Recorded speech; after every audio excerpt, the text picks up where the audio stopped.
नमस्कार साथियों। आज मैं फिर उपस्थित हुआ हूँ एक नई कहानी के साथ।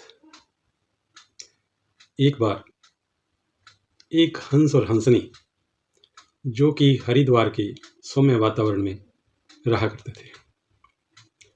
हरिद्वार भारत की सबसे बड़ी पुण्य भूमि है और दूर दूर से विदेशों से भी लोग हरिद्वार में स्नान करने के लिए आते हैं।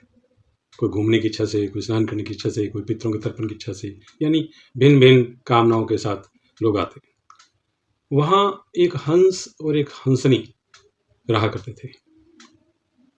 तो उन्होंने इस तरह की जब लोगों की भीड़ भाड़ देखी और लोगों का प्रसन्न मन देखा तो विचार किया हंसनी ने कि अपन भी कहीं घूम के आए।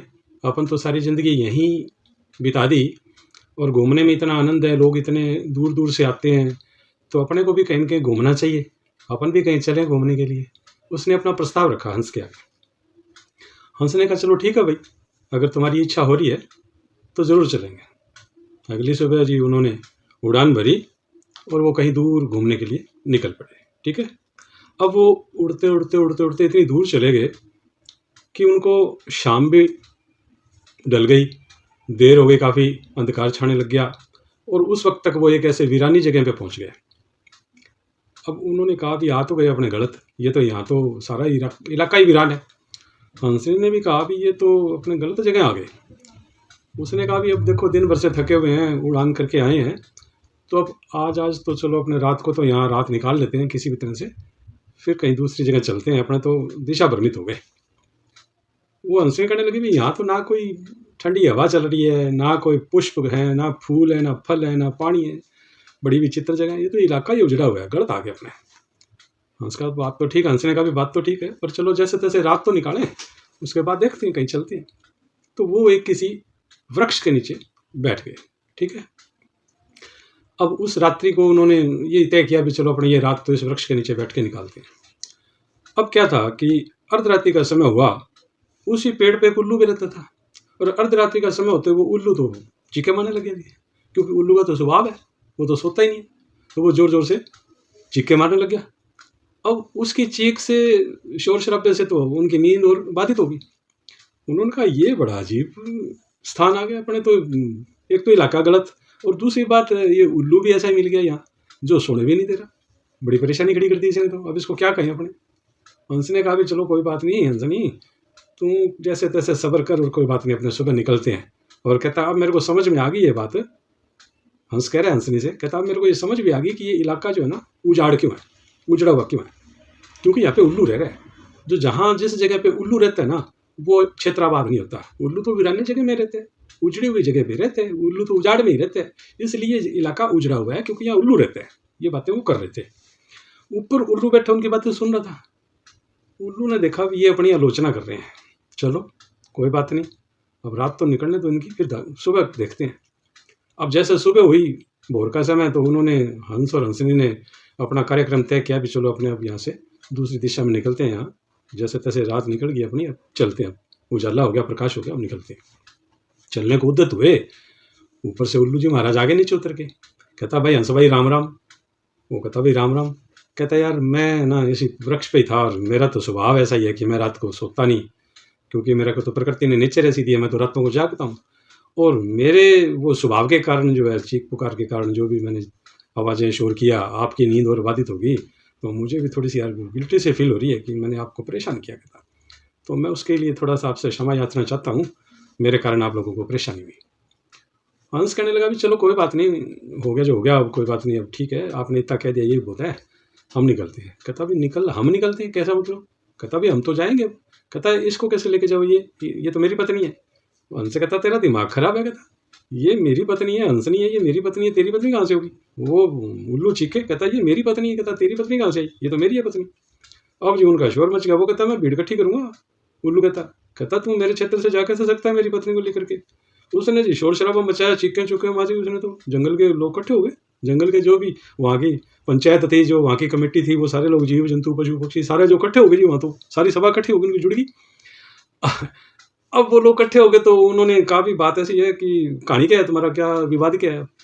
वो उल्लू कहता है ये मेरी पत्नी लेके जा रहा है, ये तो रात रात के लिए आया था रुकने के लिए, पेट पे यहाँ पेट के नीचे बैठा है और सुबह मेरी पत्नी लेके जा रहा है। कहते हैं ये क्या बात हुई? कहता वो हंस कहने लगा भी ये मेरी पत्नी है, ये तो इसका तो दिमाग खराब है उल्लू का, इसकी पत्नी कहाँ से? हंस नहीं है, ये हंस की पत्नी, हंस मैं हूँ, ये हंस नहीं है, ये मेरी पत्नी है। वो दलीलें दे दे। अब उसकी सुने कौन? वो कहने लगे बात ऐसी है, जो इकट्ठे हुए थे सारे लोग, वो कहने लगे भाई अब इसकी तो होगी पंचायत, फैसला होगा, क्योंकि ये तो विवाद बढ़ गया आप लोगों का। अब यहाँ सरपंच वगैरह आएंगे, मुखिया आएंगे, यहाँ जंगल के सारी बात होगी, उसके बाद में सारा काम होगा। अब आप ऐसे नहीं जा सकते यहाँ से। अब वहाँ से सभा जुट गई, उन्होंने सभा सुबह बुलाई, बैठे सारे, उन्होंने कहा भी अब यहाँ फैसला होगा, तेरे को मानना पड़ेगा। हंस कहता महाराज ठीक है, जो भी पंचायत फैसला करेगी, पंचायत में तो पंच परमेश्वर होते हैं, तो वो तो परमेश्वर का रूप है, तो मैं मानूंगा, और पंचायत को गलत फैसला थोड़ी करेगी, इसलिए ठीक है आप मेरा फैसला कीजिए, मैं तो खुद ये चाहता हूँ मेरा फैसला करो, ये गलत पल्ले पड़ गया, मैं तो गलत फंस गया हम तो यहाँ। उन्होंने कहा ठीक है। अब वो पंचायत जो बैठी, उन्होंने जो मुखिया थे उन्होंने आपस में खुसर फुसर की। वो कहने लगे भी देखो ये तो अपने भी जानते हैं ये जो हंसनी है ये हंस की पत्नी है, ठीक है, लेकिन ये हंस यहाँ का नहीं है, ये बाहर का है, और अगर अपन ने फैसला इसके हक में दे दिया तो ये तो यहाँ से चला जाएगा, लेकिन अपने को जो है रहना इसी उल्लू के बीच में पड़ेगा, ये उल्लू ही हमारे पास रहेगा और हम ही इसके पास रहेंगे, तो सारा जीवन तो हमारा इसी के साथ कटेगा, तो ये हमारा जीना दुश्वार कर देगा, ये परेशान कर देगा सारी ज़िंदगी। अगर फैसला इसके हक में नहीं किया तो गलत हो जाएगा काम, इसलिए अपने को फैसला इसके हक में देना है। भी हंसनी उल्लू की पत्नी है, अपने को यही कहना है। उन्होंने आपस में राय बना ली। अब राय बना करके उन्होंने कहा भी ठीक है भाई, अब पंचायत अपना फैसला सुनाने जा रही है, तमाम दलीलें और साक्ष्य को ध्यान में रखते हुए संपूर्ण विवाद सुनने के बाद पंचायत इस फैसले पर पहुंची है कि हंसनी जो है वो उल्लू की पत्नी है और उल्लू इसे रखेगा, और ये हंस जो है तुरंत प्रभाव से, तत्काल प्रभाव से यहाँ से रवाना हो जाएगा, इसे यहाँ से देश निकाला दिया जाता है, ये यहाँ से रवाना हो जाए, बस ये यहाँ नहीं रुकेगा, तत्काल प्रभाव से ये देश निकाला दिया जाता है, ये यहाँ से जगह छोटे पर अभी जाएगा, जाओ भाई तुम्हारा फैसला हो गया। वो कहता है जी ये कौन सा फैसला हुआ जी, ये कौन सी पंचायत हुई, हंसनी मेरी पत्नी है, हंसनी से पूछ लो। कहता क्या हंसनी से पूछ लो, पंचायत से बड़ी है क्या? हंसनी कहता हंसनी पंचायत से बड़ी नहीं है, हमने फैसला कर दिया, उल्लू की पत्नी है, उल्लू रखेगा उसको, आप जाओ यहाँ से, ये फैसला हो गया पंचायत का। बड़ा अजीब हो गया जी, उसके तो बेचारे के होश उड़ गए, उधर हंसनी के होश उड़ गए, रो रो के आंखें सूझ गई, तड़पने लग गए बेचारे, बड़ा बुरा हाल, ये क्या हो गया, हम तो बड़े गलत जगह पे आ गए, कैसे इस इलाके में आ गए, कहाँ हमने घूमने का नाम ले दिया, इससे अच्छा तो वहीं रहते तो ठीक थे। बड़े विलाप करे, बड़े बड़े बेचारे दुखी, रो रो के आंखें सूझ गई, बुरा हाल, एक दूसरे को देखे तड़ते थे, ये क्या हो गया हमारे साथ, गलत हो गया। अब जी होना जो हो गया, अब वहाँ कौन सुने, उनका वर्चस्व नहीं है वहाँ पे, उनकी कोई सहायता करने वाला नहीं, उन पे ऐसा ही हो गया, वो बड़ी परेशानी होगी। अब उन्होंने कहा भी ठीक है जाओ भी जाओ। अब पंचायत भी बिगड़ने लगी और उनको आदेश दे दिया कि निकलो यहाँ से। अब वो क्या होता है जी, वो बेचारा रो धो करके जैसे भी अपना थोड़ा हिम्मत बनी उसकी, हंसनी की तरफ देखता जाए, रोता जाए, रोटने के लिए उसने आगे थोड़ा कदम बढ़ाया था। पंचायत तो बिगड़ चुकी थी, लोग जा चुके थे, तो जैसे वो उद्यत हुआ उड़ने को, तो उसने कहा भी हंसनी अब ठीक है, जो विधाता ने लिख दिया, जो कर्म है, मेरा जोर नहीं चलता, मैं क्या करूँ, मैं भी लाचार हो गया, मेरी पार नहीं पड़ती, यहाँ सारे लोग, मैं अकेला पड़ गया, ऐसा ही हो गया मैं, और ऐसा स्थिति में कुछ करने लायक नहीं रहा। तो जैसे वो उड़ाने भरने लगा तो उल्लू ने उसे आवाज़ लगाई कि अरे भाई हंस सुन, मेरी बात सुन एक।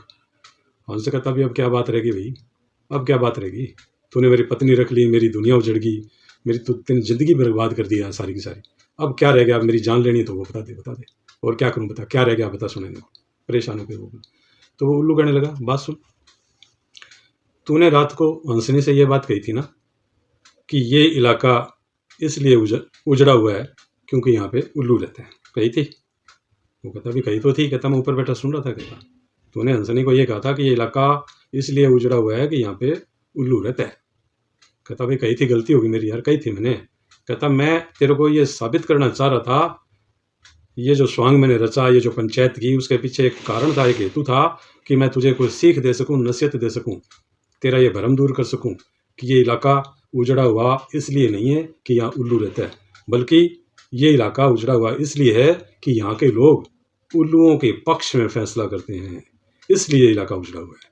जिस जिस जगह पर भी न्याय प्रक्रिया में इस तरह की बाधाएं आएंगी वहाँ उल्लुओं का ही शासन होगा, क्योंकि इन लोगों ने मेरा साथ दिया, इन लोगों ने उल्लुओं के पक्ष में फैसला किया, तो इसलिए ये इलाका उजड़ा हुआ है, कि न कि मैं यहाँ रह रहा हूँ, उल्लू की वजह से नहीं है। ले जा इस हंसनी को, ये पत्नी तेरी है और तेरी रहेगी, मेरी नहीं है। मैं तो तुझे नसीहत देने के लिए मैंने तो ये किया। तो भाइयों साथियों, इस कहानी के माध्यम से मैं कहना ये चाह रहा हूँ कि जब भी कोई पंचायत हो, जब भी कोई फैसला हो, जब कोई न्याय प्रक्रिया की बात हो, तो आप ये ना सोचें कि ये मेरी जाति का है, ये मेरे धर्म का है, ये मेरे पड़ोस का है, ये मेरा जानकार है, ये मेरा नज़दीकी है। ये सोच कर के आप उसके हक में फैसला करते हैं तो वो फैसला गलत होगा।